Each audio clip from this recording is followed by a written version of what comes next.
Você, por acaso, já passou por situações das quais, no momento de tristeza, você se desesperou muito rápido e viu pessoas que aparentemente pareciam que estavam tão frias que nem estavam sofrendo? Ou um exemplo melhor, para quem tem mais de um filho, já percebeu que não importa quanto e qual seja essa criação, as crianças ainda serão diferentes umas das outras? Por que tem pessoas que são tão parecidas umas com as outras e tem pessoas que são tão diferentes? Por que tem pessoas que são tão passivas em relação à vida e outras tão calorosas, impulsivas e quentes? Bom, eu vou responder essas dúvidas para vocês no vídeo de hoje sobre os temperamentos transformados pelo Espírito Santo. Olá, bem-vindo a mais um vídeo deste canal que eu amo, canal Ler para Crer. Aqui neste canal eu trago resenhas de livros, filmes, músicas, elementos da cultura, sempre trazendo para uma ótica e uma perspectiva bíblica cristã, porque sou cristã. E hoje nós vamos falar sobre os temperamentos.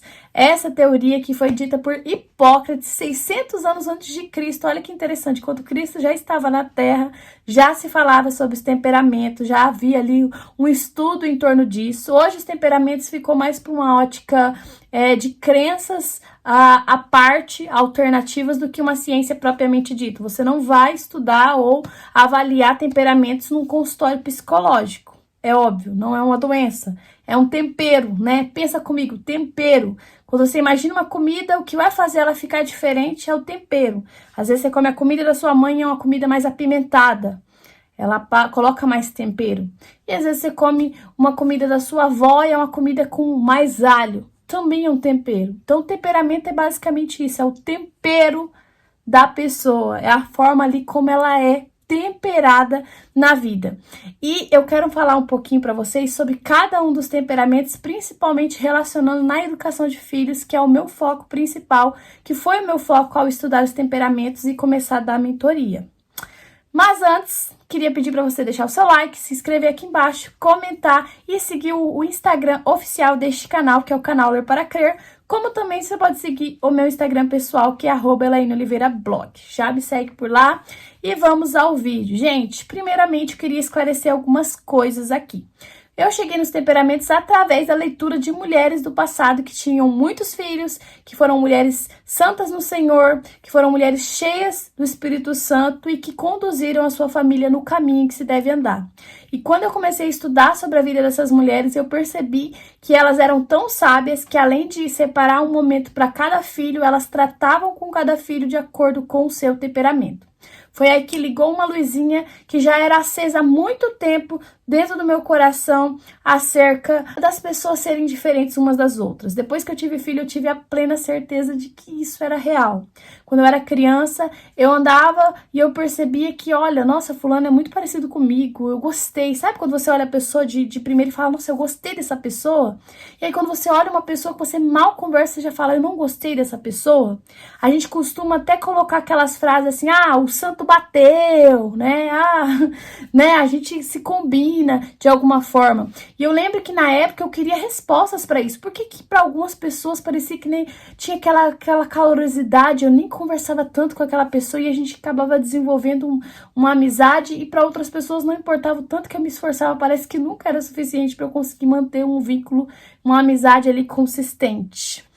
E eu lembro que muitas das respostas que vinham para mim naquela época era de acordo com o espiritismo, né? Eu vim de um meio que tinha muito crenças do espiritismo, que era, você conhece essa pessoa de outras vidas. Essa pessoa em outra vida foi algum membro da sua família. Era basicamente essas respostas que eu recebia. Eu não sou espírita, eu não acredito em vidas passadas e nem em outras vidas. Eu acredito que a vida é só uma e a oportunidade é só uma de aceitar Jesus. Na verdade, aceitar Jesus é um termo mais crentez, né? Quando eu falo aceitar Jesus, Jesus é ele que escolhe e ele atrai através do Espírito Santo. E felizes aqueles que foram atraídos por este amor. E eu desejo do fundo do meu coração que você seja essa pessoa atraída por Cristo. Mas voltando aos temperamentos, depois que eu comecei a estudar, muita coisa passou a fazer sentido na minha vida. É como se tivesse abrido uma porta de conhecimentos e muitos dos questionamentos que eu tinha ainda na infância, porque eu era essa criança questionadora, muitos desses questionamentos foram respondidos através dos temperamentos. E aí eu resolvi me aprofundar, resolvi estudar e começar a dar mentoria, porque na mentoria eu consigo ter um atendimento personalizado e consigo fazer um mapeamento mais único e te dar o seu temperamento, falar dentro da palavra de Deus os pecados que esse temperamento é mais propenso a cair, falar dos pontos positivos desse temperamento e o quanto Deus pode ser glorificado independente do seu temperamento. Não existe um temperamento ruim e um temperamento bom, né? Embora eu tenha uns temperamentos que são meus favoritos, mas existem temperamentos que, se não forem tratados pelo Espírito Santo, eles serão muito ruins, e se forem, né, tratados pelo Espírito Santo, serão temperamentos para a glória do Senhor Jesus. Então vamos lá. Os temperamentos são divididos em elementos que a gente já conhece, que é água, ar, fogo e terra. Desses elementos, 2 elementos são elementos frios, e outros 2 são elementos quentes. Eu gosto sempre de fazer uma divisão entre quente e frio para ficar mais fácil de achar o temperamento da pessoa que eu tô conversando ou o seu próprio temperamento. Você precisa entender se você é uma pessoa quente ou uma pessoa fria. Pessoas quentes, geralmente, elas explanam para fora essa quentura. E pessoas frias, elas jogam primeiro para dentro, para depois jogar para fora. Nos temperamentos quentes, eu nunca tive dúvida que eu era de temperamento quente, eu só precisava saber se eu era uma colérica, que é, né, o elemento fogo, ou se eu era uma sanguínea, que é o elemento ar. E já que estamos falando de fogo e ar, vamos começar falando da colérica, que é aquela mulher que tende a ser mais mandona, ou aquele homem que tende a ser mais mandão, que é aquele líder nato, que já nasce com aquela natureza de liderar sem a menor dificuldade. Às vezes é aquela criança que na escola não tem problema em criar as brincadeiras, em criar ideias, em ser líderes do grupo, em se inscrever para ser do Grêmio Estudantil, gosta de se posicionar, gosta de liderar literalmente a situação. Geralmente são crianças que gostam muito de ser independentes, que criam muitas ideias, que às vezes criam até certas desavenças com a mãe e com o pai dentro de casa porque querem se posicionar e que a vontade delas sejam feitas. Então elas são tão independentes, essas crianças, são crianças tão assim à frente do seu tempo, as crianças coléricas, que elas tendem ali, quando vai chegando na idade jovem, adulta, a querer ou morar sozinho, ou casar cedo, porque quer ter a sua liberdade de mandar. Então elas gostam de mandar no ambiente, gostam do tapete desse jeito. Então os coléricos, eles têm essas características desde muito cedo. Eu tenho uma colérica aqui em casa, que é a Mariana, gente, que eu me vejo em situações que eu fico assim, Senhor, me dá sabedoria para lidar com essa situação. E estudar os temperamentos tem me ajudado nisso. Recentemente, eu acho que até saiu num dos vlogs do meu outro canal, a gente tava desmontando uma mesa que tava meio pesada. E aí eu falei, filha, pode deixar, tá muito pesada pra gente, deixa que o seu pai faz isso e a gente só arruma a mesa. E aí o pai dela veio, né, e arrumou a mesa. Eu tava até falando sobre isso, né, a gente se posicionar como mulher, não querer dar conta de tudo, não querer ser, né, a super, nossa, potente. E aí, quando o Jefferson terminou de desmontar a mesa e eu fui elogiar ele, a Mariana olhou pra mim e me soltou a seguinte frase: as meninas são fracas? E o Jefferson respondeu pra ela: não, as meninas são protegidas e privilegiadas. Considere privilégio. Então a colérica tem que tomar cuidado, porque muitas vezes ela é privilegiada nas situações, mas ela não se sente privilegiada o suficiente. Parece que tá faltando alguma coisa. A mulher colérica, cheia do Espírito Santo, ela aprende a dominar esses impulsos de querer mandar e de querer tomar as rédeas da situação. A mulher dada ao seu próprio coração geralmente são mulheres insubmissas, são mulheres que no lar já estão estressadas, que tomaram funções além daquela das quais Deus chamou, tomaram funções do marido, tomaram as funções do filho, tomou a função de todo mundo, passou na frente de todo mundo, às vezes se tornou até uma ditadora dentro de casa, uma mulher insuportável, que não tem aquela feminilidade mais aguçada. É a colérica não tratada pelo Espírito Santo. E eu sempre que eu tô na mentoria, que eu vou falar com uma colérica, eu não esqueço de falar, olha, tem coisas na vida que a gente tem que se esforçar para fazer. E a mulher colérica, ela precisa se esforçar para ser mais dócil e feminina. O homem colérico cheio do Espírito Santo é excelente. Por quê? Porque o colérico já tem essa função de liderança. Então, o homem colérico é a cerejinha do bolo do homem de Deus. Casas em que tem homens coléricos, geralmente são casas muito prósperas, porque são homens que fazem dinheiro, são homens trabalhadores, são homens que sabem liderar e gerenciar as coisas. Então, se você casou com um colérico cheio do Espírito Santo, posso te dizer com a mais pura certeza, talvez você não seja rica, mas você tem grande chance de ficar rica, tá bom?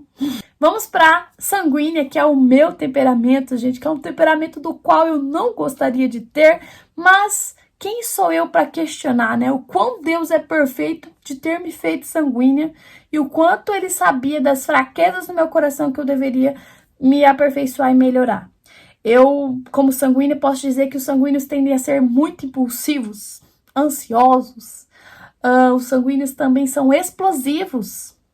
Os sanguíneos não tratados pelo Espírito Santo faz barraco. E os sanguíneos reagem muito rápido às situações. Um filho meu cai no lugar, eu já tô gritando, todo mundo tá vendo, olhando pra minha cara. E quando eu percebi, eu já gritei. Quando eu percebi, eu já tô nervosa, já tô desesperada. Essa sou eu, né? Uma sanguínea que precisa ser constantemente tratada pelo Espírito Santo. Porque aí eu falo abobrinha também. Às vezes, na minha impulsividade, eu acabo falando coisas das quais eu acabo magoando o meu esposo, que tem um temperamento mais frio, um temperamento que tende a se magoar facilmente. E isso foi uma batalha durante muitos anos dentro de casa. E olha que interessante, apesar da sanguínea ter esses defeitos pavorosos, que eu acho horrível, eu detesto ver gente barraqueiro, embora eu já tenha sido em alguns momentos da minha vida barraqueiro, e eu não me orgulho disso, eu sinto vergonha de falar isso pra vocês, eu sinto vergonha de sequer lembrar dessas situações em que eu armei um barraco e eu não precisava ter feito aquilo, sabe? Você fica meio com vergonha depois, no outro dia. É o Espírito Santo que vai, né, convencendo a gente e nos transformando. Mas apesar, né, desses defeitos horrorosos que o sanguíneo tem, uma das características que podemos definir o sanguíneo, se eu puder colocar ele num fruto do espírito, é a alegria. Casa que tem sanguíneo, que tem criança sanguínea, é casa cheia de alegria. Porque o sanguíneo é muito, muito, muito, muito alegre. Inclusive, essa alegria dele chega a ser exagerada porque ele não gosta de ficar triste. Então, se ele tá triste hoje, assim, daqui a pouco ele já quer arrumar algum motivo, alguma coisa pra fazer na cabeça dele, porque ele gosta de acumular serviço, né, inventar um monte de coisa. Ele já quer procurar uma coisa que vai trazer alegria, nem que seja uma alegria ali satisfatória ali na hora, mas ele gosta de estar feliz. E essa busca por felicidade, né, ela pode gerar alguns tipos de vício e compulsão, né? Já que a criança quer sempre alegria, o que traz alegria? Comida, vai comer demais. O que traz alegria? O videogame vai ter demais, vai fazer videogame demais. Então, assim, sanguínea é aquela criança que precisa ser muito monitorada pelos pais, muito zelada. Todas as crianças precisam, mas assim, zelado ali naqueles pequenos prazeres que podem acabar se tornando vício, porque o sanguíneo é viciado em alegria, né? Ele é viciado em coisas que faz bem, ele não gosta de negatividade, ele não gosta de notícias ruins, ele não gosta de pessimismo, ele gosta de alegria. E essa alegria é boa, porque você transmite isso para as outras pessoas, mas lembrando que o elemento do sanguíneo é o ar, e se o ar estiver poluído, se o ar estiver ali contaminado, ele vai acabar destruindo as pessoas. O sanguíneo, ele acaba destruindo o ambiente se ele começar a se tornar muito exibido, porque ele já é exibido por natureza, mas assim, quando ele se expande demais, ele acaba se tornando inconveniente com as pessoas, desagradável. E eu já fui essa pessoa também, e aí eu tenho aprendido com o meu temperamento a me tornar ali, ó, mais amena, mais tranquila, né, menos impulsiva, porque aí o ar, ele é necessário para a vida, né? Então você imagina, sem ar a gente não vive. Então toda casa deveria pelo menos ter um sanguíneo para trazer ali alegria para aquela casa, tanta alegria quanto a gente tem quando respira um ar, né, um ar limpo, um ar ali, um vento gostoso, e tem essa satisfação e essa alegria. Lembrando que eu tô fazendo aqui um resumão, porque temperamento, gente, é um assunto que se eu ficar aqui, esse vídeo vai passar de 2 horas, tá? Então, é um resumão, é um pouco do que você pode ver na mentoria, se você quiser fazer uma mentoria exclusiva comigo por videochamada, que tem duração de mais ou menos 1 hora, pelo menos 1 hora. Tem mentorias que passam desse horário. E nessa mentoria eu faço um mapeamento e consigo decifrar ali o seu temperamento baseado nas questões, nos questionamentos que eu vou fazer para você ali por videochamada. Agora vamos para os temperamentos frios. Os temperamentos frios, eles são melancólico e fleumático. Fleumático é o meu temperamento favorito. São pessoas extremamente passivas, são pessoas pacíficas, né? São pessoas da paz, são pessoas que fogem do conflito. Então, você quer saber se você é um fleumático ou se você conhece um fleumático? Já na infância, é aquela criança que dá pouco trabalho, é aquela criança boazinha, aquela criança que toda mãe sonha em ter. Ou que já teve e nunca esqueceu. Fala, meu Deus, a Mariazinha foi a criança mais boazinha que eu já vi na minha vida. A criança não dava trabalho, a criança era... Sabe, aquela criança boazinha que até mesmo na infância... Gente, tirando a questão de que a criança é criança, independente da fase, que ela vai dar trabalho, mas tem aquelas crianças que são mais calmas, tem aquelas crianças que não botam fogo na casa, entendeu? Esse é o fleumático. O fleumático, ele tem essa paz, ele gosta dessa paz. Essa paz, ele pode gostar até demais, ele pode acabar gostando dessa paz o suficiente de se tornar muito passivo em relação à vida. Então, se ele tá casado com uma pessoa que gosta de brigar, ele vai acabar concordando com a pessoa só para poder não brigar, porque ele não gosta de conflito. O fleumático foge de briga como o diabo foge da cruz. O que ele puder fazer para evitar conflito, para poder, você tem razão, sabe? Essa pessoa fleumática, estilo Abraão. Então, é basicamente assim que é o fleumático. Mas o fleumático também tem os seus defeitos, porque, como eu falei, se você se torna muito pacífico, você pode se tornar passivo em relação à vida e as pessoas podem acabar se aproveitando. Se aproveitando porque, geralmente, essas pessoas têm dificuldade de falar não, né? Umas pessoas que não foram tratadas pelo Espírito Santo, têm aquela dificuldade de falar não, tendem a ser pessoas medrosas. Então, por serem bem medrosos, acabam caindo naquele pecado da timidez, né? Porque a Bíblia fala que os tímidos não herdarão o reino dos céus, que a gente tem que ser corajoso para anunciar o evangelho a toda criatura, mas também para nos posicionarmos em situações que é necessário que nós nos posicionemos. Não é, nossa, eu prefiro não comprar briga, eu vou aceitar. Não é aceitar, a gente tem que fazer a diferença. A Bíblia fala que a gente tem que ser sal e luz. E a gente sabe que o sal, ele faz toda a diferença. Ou ele deixa a comida muito saborosa, ou ele pode deixar a comida muito salgada. A gente tem que saber temperar essa comida. Uma vez que eu não me posiciono, eu acabo me tornando uma comida sem sal. Eu não faço diferença nenhuma. Então, os fleumáticos, eles precisam ter esse cuidado para não se tornar pacífico demais a ponto de não se posicionar até mesmo para defender o evangelho, de anunciar literalmente o evangelho aonde quer que o Senhor der a oportunidade para ele anunciar. O elemento do fleumático é a água, e você pode notar que a água, ela consegue se adaptar a qualquer ambiente. Se você colocar ela no congelador, ela vai virar bloquinhos de gelo. Se você colocar num copo pequeno, ela vai ficar ali, se adequar naquele copo pequeno. Se você colocar numa jarra, ela também vai se adaptar à jarra.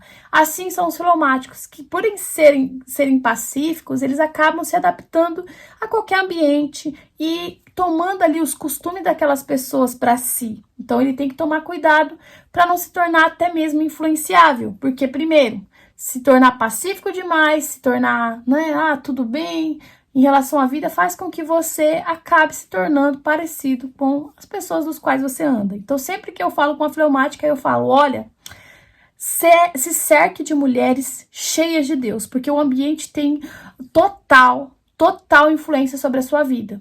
A água, ela se torna de acordo com o ambiente. Então, as mulheres fleumáticas, elas são contaminadas pelo ambiente. Então, se elas estão num ambiente muito tóxico, elas vão ficar tóxicas.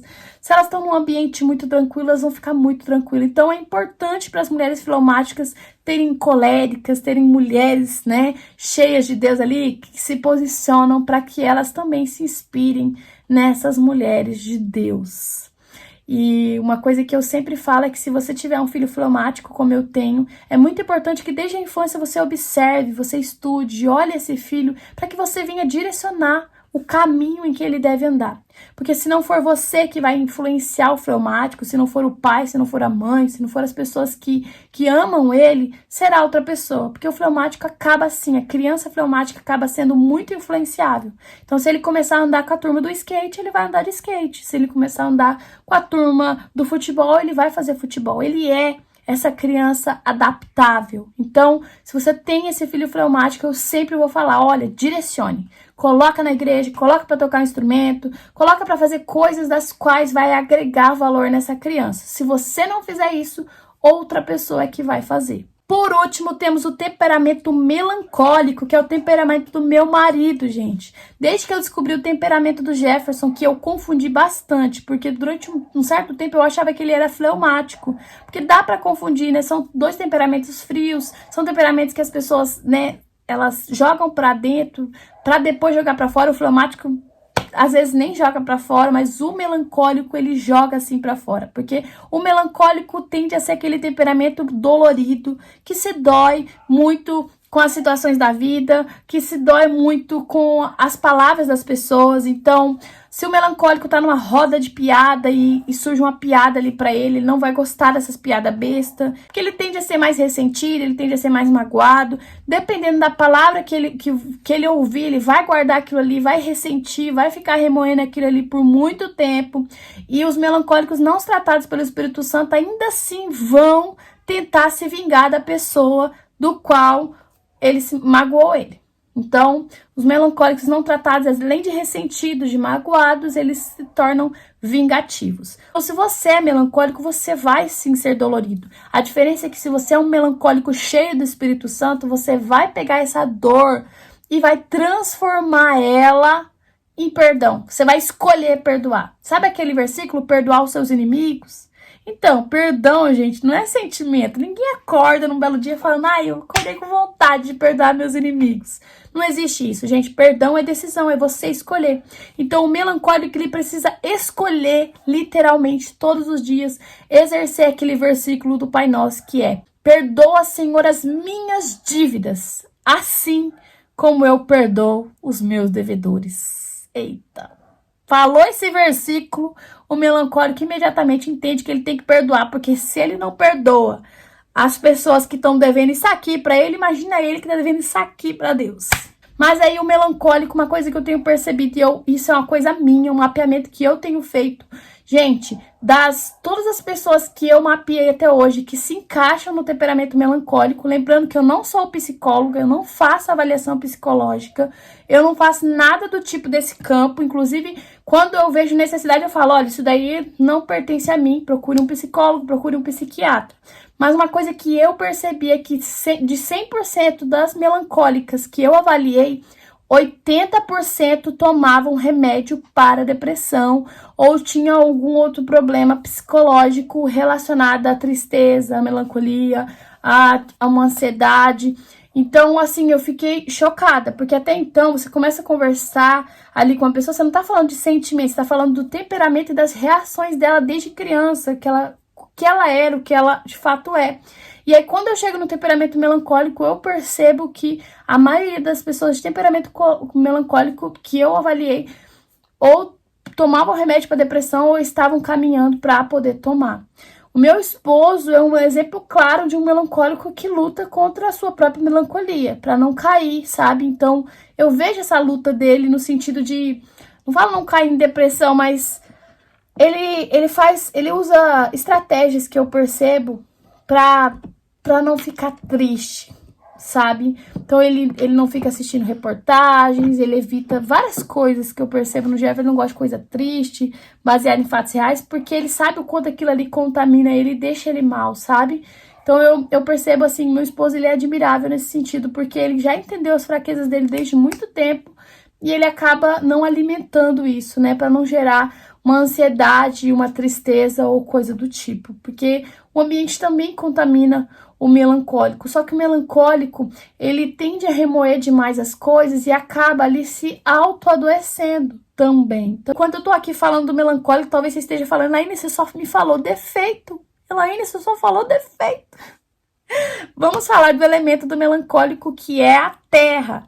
Aí você imagina a terra, né? A terra é onde sai ali as plantas, onde brotam as plantas. A terra é muito importante para florescer. Então, o melancólico, cheio do Espírito Santo, ele vai ser ali aquela pessoa que vai ter uma empatia, vai ser leal, vai ser aquela pessoa que você pode confiar, que vai fazer de tudo pra te ajudar, vai ser aquele amigo fiel. O melancólico é essa pessoa, sabe? Então, se você conseguir extrair do melancólico as boas qualidades, você vai ter a melhor pessoa do seu lado.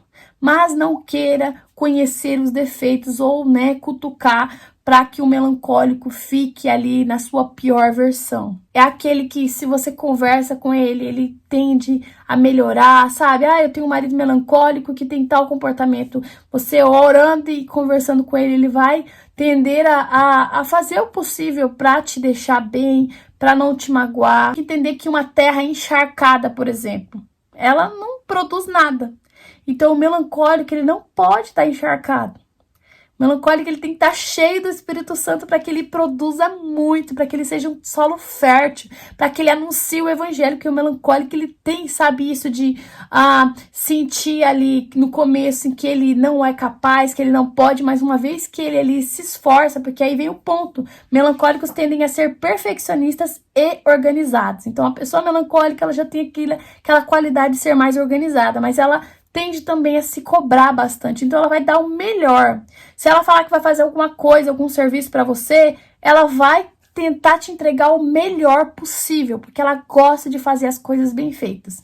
E por gostar de fazer as coisas bem feitas, aí vem outro defeito que acaba se tornando autocrítico demais e caminhando até para um certo pessimismo. Pessimismo que ele não entende como se fosse pessimista. Não, eu não sou pessimista, eu sou realista, né? Eles acreditam que eles são bem realistas, mas o que eles fazem muito mesmo é jogar água nos planos e sonhos do povo que vive no mundo da lua, né? Que geralmente são os sanguíneos. Mas, gente, o que seria de mim sem o meu melancólico para poder jogar uma água nos meus planos e falar, você tá dando um passo muito grande, isso daí não vai dar certo, isso aí, o que seria da minha vida sem um melancólico que cuida, que é tão, assim, cuidadoso com a nossa família, que é tão preocupado com os nossos filhos, que é tão preocupado comigo, que sempre tá ali preocupado em oferecer o melhor, sabe? Em se colocar no nosso lugar, em permitir que venha nas costas dele primeiro as dificuldades para que não chegue de forma tão impactante nas nossas. Então, hoje, né, um temperamento que durante muito tempo foi assim, um temperamento inimigo. Eu falava, meu Deus, o que eu falei? Eu não falei nada demais. E o Jefferson tá sentindo comigo. Hoje eu entendo que não é somente o que eu falei, mas é que o outro sentiu. E sabendo que eu tenho um marido melancólico, hoje eu penso 2 vezes antes de falar abobrinha pra ele. E essas melancólicas tendem também a ser mais chorona, a ser aquela criança que, às vezes, se você falar com ela normal, ela acha que você tá brigando com ela. Então, tenta tratar com o mais amorzinho possível. Eu vejo o Ethan, que também é melancólico igual o pai. Você vê até que a aparência física deles é muito parecido, né, gente? Aquele olhinho mais melancólico, aquele olhinho mais caído, né? Um olho mais... passa aquela melancolia, né? O Ethan, se você fala, Ethan, pega tal coisa aí. Ele olha assim, não. Ou fica assim. Claro que o não tá certo, né, gente? Apesar dele estar nessa fase, ele não tem que estar me desobedecendo. Mas o que eu tô querendo dizer é que ele se opõe dependendo da forma que eu falo com ele. Mas se eu falo com ele, filhinho, olha, joga essa fralda pra mamãe lá no lixo. Você joga pra mamãe. Se tratar ele com amor, gente, o Ethan vai fazer o que você quiser. Ele é até mais obediente que as meninas, que são maiores que ele, né? Que entende muito melhor a situação. Então, é um exemplo. A criança melancólica, ela bem tratada, ela vai ser impulsionada. A criança melancólica tratada com muito carinho, ela vai ser impulsionada a só melhorar. A criança fleumática, que é a Olivia, como eu já disse, gente, ela tem que ser direcionada. E a gente tem que tomar cuidado, porque crianças boazinhas, que dão menos trabalho, acabam ficando de lado. Então, a gente não deixa sua criança fleumática de lado. O fato dela ser mais quietinha, dela não ser apavorada, dela não se explodir em situações ali de chorar ou coisa do tipo, não quer dizer que ela não sofra. A diferença é que o sofrimento dela, a forma que ela sofre, é uma forma mais pra dentro. Acaba prejudicando mais a ela do que as outras pessoas. Crianças de temperamento quente são muito empáticas. Então, muitas vezes, você conversar com elas e falar como você se sentiu, apontar os pecados que ela está cometendo diante de uma desobediência, vai gerar muito mais efeito do que muitas vezes você usar uma punição física ou castigo, por exemplo, tirar alguma coisa que essa criança gosta, tá? E aí, se tratando de crianças de temperamento frio, embora o melancólico na fase adulta ele seja muito empático, na fase infantil, o melancólico e o fleumático são temperamentos frios que eles só de fato mudam ou se tornam crianças mais comportadas quando elas são punidas de alguma forma que você tira literalmente alguma coisa deles. Então, às vezes você tá ali corrigindo uma criança fleumática ou um jovem fleumático e você conversa com ele, olha, você não podia ter feito isso. Ele vai ficar assim, ó. Ah, tá. Mas o que você quer que eu faça? Tipo, ele vai ser frio, sabe? Mas se você falar, olha, você me desobedeceu, você não vai mais jogar videogame, vou tirar o videogame, você vai ficar não sei quantos dias sem videogame. Essa criança, tanto o fleumático quanto o melancólico são frios, ela vai sentir muito aquilo ali. Você vai tocar na alma dela, porque você tá punindo ela tá sentindo a punição na pele, sabe? É um exemplo do videogame, tá, gente?